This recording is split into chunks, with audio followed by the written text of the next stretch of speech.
পুরুষদের পর এবার নারীদের নিয়েও বিপিএল আয়োজনের কথা ভাবছে বিসিবি।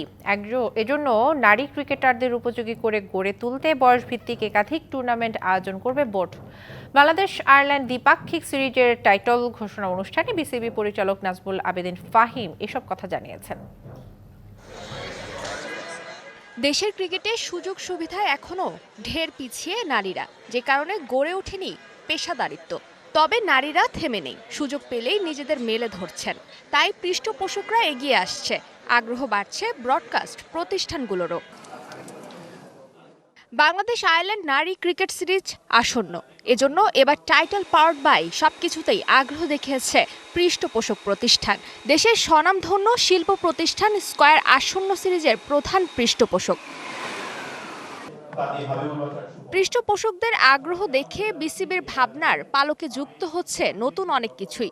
নারী বিপিএল এর মধ্যে অন্যতম। মেয়েদের বিপিএল করতে গেলে আমার এই মুহূর্তে মনে হয় যে স্ট্যান্ডার্ডে আমাদের পৌঁছতে হবে সেই স্ট্যান্ডার্ডে পৌঁছেছে কিনা সেই প্রশ্ন চলে আসে। আমার মনে হয় যে মেয়েদের আরও অনেক টুর্নামেন্ট করা উচিত।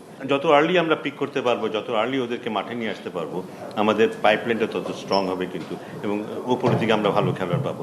সেই দিকেই আমরা অ্যাকচুয়ালি মনোযোগী হবো এখন। মাঠের অলরাউন্ডার আমি, আর ঘরের অলরাউন্ডার টাইলক্স।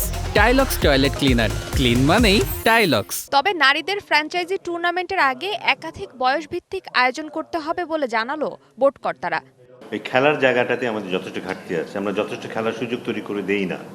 সো লম্বা সময় ধরে আমরা শুধু জাতীয় দলকে নিয়ে ব্যস্ত ছিলাম। আমরা আন্ডার 18টাকে শক্ত একটা প্ল্যাটফর্মে দাঁড় করাতে চাই। সেটা যদি আমরা করতে পারি তারপরে আন্ডার 16 আমরা যাবো। কিন্তু এইজ গ্রুপের যে কনসেপ্টটা আছে, ছেলেদের ক্ষেত্রে যেটা আছে, মেয়েদের ক্ষেত্রেও সেটাকে আমরা আরো প্রসারিত করব। নারী পৃষ্ঠপোষকতার এই ধারা ভবিষ্যতে ধরে রাখতে আশাবাদী বিসিবি। ফারজানা জাহান প্রিয়া, ডিবিসি নিউজ।